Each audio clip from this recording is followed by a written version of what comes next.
boa tarde para todos vocês nesta quarta-feira, PUC TV Esportes no ar. E hoje mais notícias do seu clube Atlético Goiás e Vila.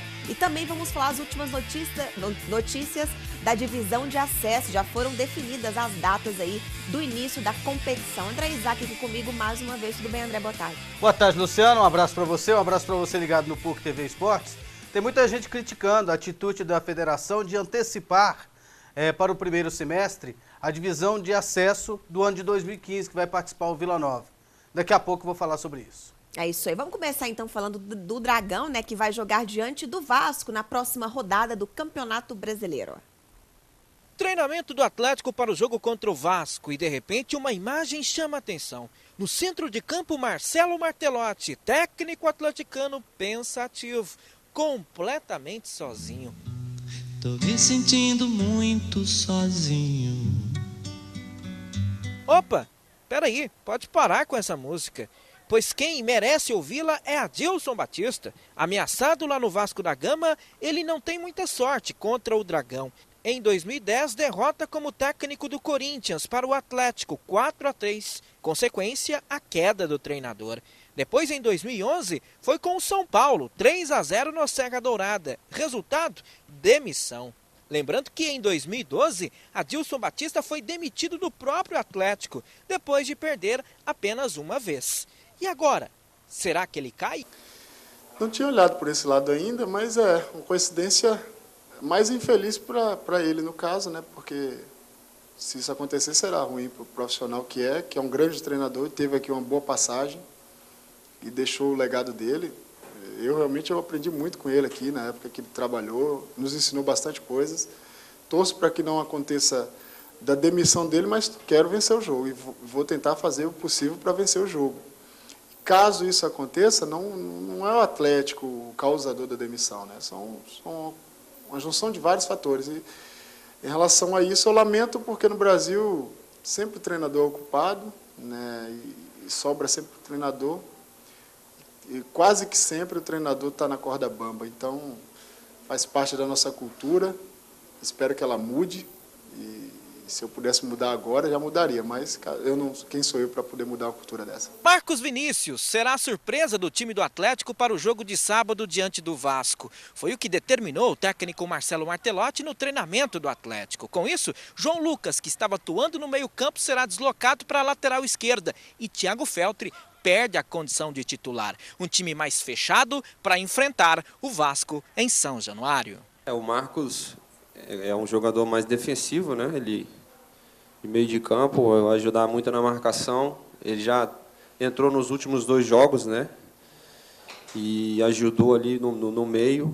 Muda, é claro que a equipe fica bem mais forte, né? Defensivamente. E a gente acredita que ele vai nos ajudar muito. É isso aí, André. Ainda é cedo para a gente falar sobre... Aliás, cedo não, no futebol brasileiro, a qualquer momento possível, o técnico, né, pode cair, né? Futebol é dinâmico. Terceira rodada do Campeonato Brasileiro e o Vasco ainda não conseguiu, né, conquistar nenhuma vitória. Time para brigar, para subir, é o cotado para subir para a Série A, né? Mas o momento do Adilson Batista é crítico, né, dentro do clube. É crítico mais uma vez e, coincidentemente, de novo o Atlético Goianiense pela frente. Não, a Érica Maravilha mandou bem, só ele lembrou disso. Eu me lembro desse jogo do São Paulo, esse do Corinthians, nossa, jamais se imaginava que o Atlético Goianiense fosse ganhar lá, e o Atlético ganhou lá do Corinthians 4-3, um jogaço, no dia seguinte demitido, do São Paulo demitido. Então o Atlético, mais uma vez, é a pedra no sapato do Adilson Batista. Ele corre esse risco, sim. Não ganhou o Campeonato Carioca, tudo bem, foi a culpa da arbitragem e tal, passou.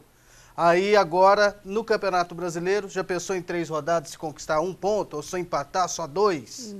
Então, a batata dele tá assando mesmo. É isso aí. Vamos agora falar de Vila Nova, e ontem quem falou sobre a situação do time foi o Radamés. Vida fácil no início pode representar derrota no final. A primeira vitória e o primeiro gol do Vila Nova na Série B ainda não saíram. No próximo sábado, o Tigrão terá boa chance para quebrar os 2 pequenos tabus. Recebe o Avaí no Serra Dourada. Mas a situação do Avaí é pior. Perdeu os 2 jogos que já disputou e é o lanterna da Série B. Na primeira, perdeu por 3-1 diante do América de Natal. E na segunda rodada, por 2-1, diante do Bragantino. Radamés, que foi até agora titular nos 2 jogos, disse qual é o objetivo do grupo antes da parada para a Copa do Mundo. O nosso objetivo é fazer o maior número de pontos possível. A gente tem aí um cálculo que a gente faz que se a gente conseguir 50% dos pontos jogados, a gente está brigando ali pelo G4, tá brigando ali para subir.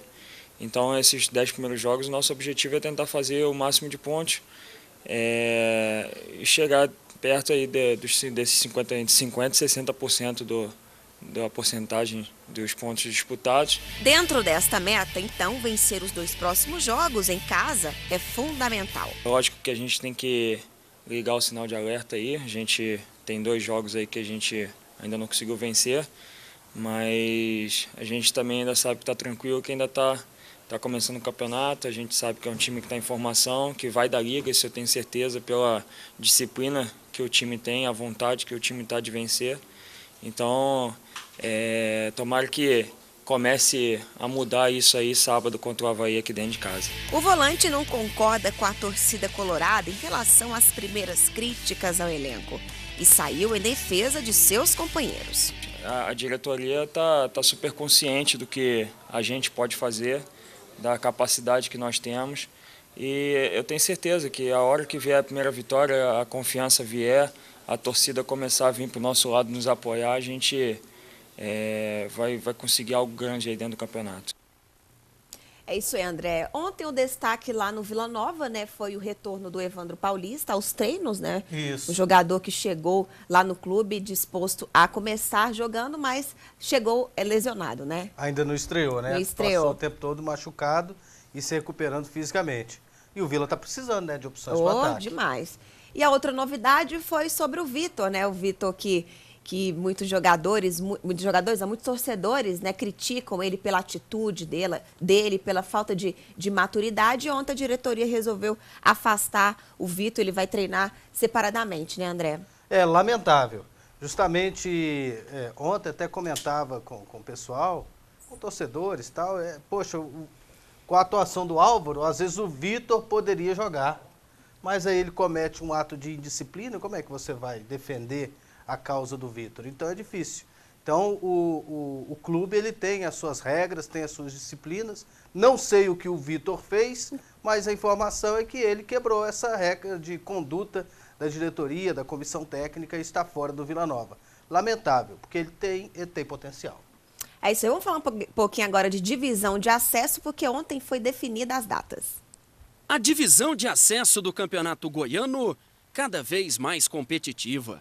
E nesta terça-feira, os clubes aprovaram a fórmula de disputa. Primeira fase, 2 grupos regionalizados. No grupo A, Itumbiara, Morrinhos, América, Caldas e Novo Horizonte. No grupo B, Goiânia, Santa Helena, Mineiros, Iporá e Rio Verde. Os 2 melhores de cada chave se classificam para o quadrangular final, onde irão sair as equipes para a primeira divisão. Por sugestão da federação, os clubes também aprovaram neste conselho técnico que o Campeonato Goiano da Divisão de Acesso em 2015 aconteça no primeiro semestre. Isso para atender o Vila Nova, que disputa o Campeonato Brasileiro. Depois do rebaixamento do Vila Nova à Divisão de Acesso, ele nunca nos procurou para tratar de qualquer assunto. Muito se especula, já fizeram várias perguntas se o Vila Nova ia disputar a divisão de acesso esse ano, se ia ter 14 clubes o ano que vem, se ia ter 12, se o Vila não ia cair. Várias perguntas surgiram, mas nunca partindo de dentro do Vila Nova. O Vila Nova sabe que ele pertence à divisão de acesso e nós temos que preservar um clube que tem um calendário nacional como é o Vila Nova.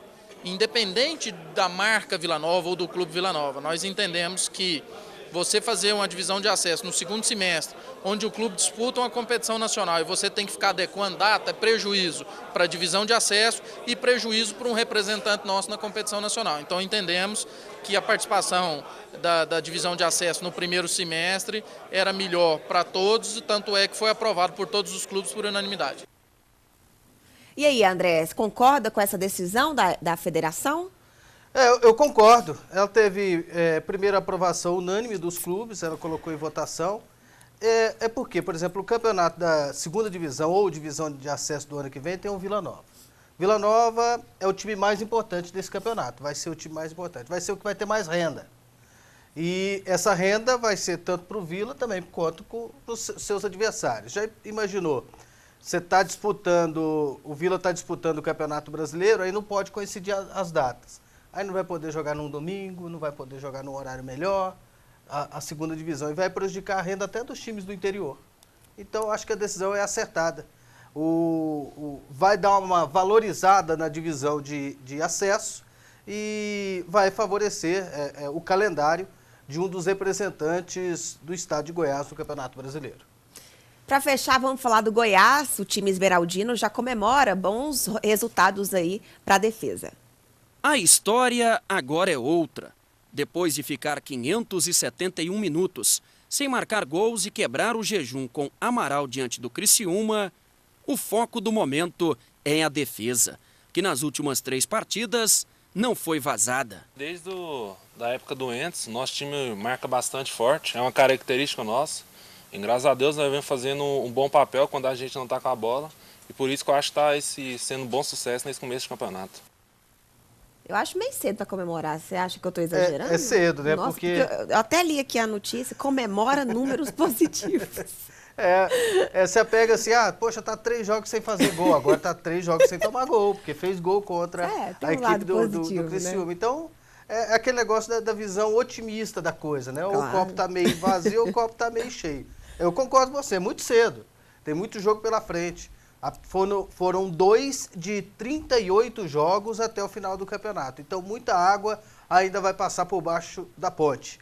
E eu acho que nesses 2 jogos, quem fez a diferença foi esse rapaz aí, o Renan. Desde goleiro. o começo, né, do campeonato, ele está fazendo diferença. Naquele 0x0 contra o Flamengo, lá no Mané Garrincha, eu acho que foi o que mais jogou, o que mais trabalhou na partida. Foi. E aí não é uma coisa para se comemorar.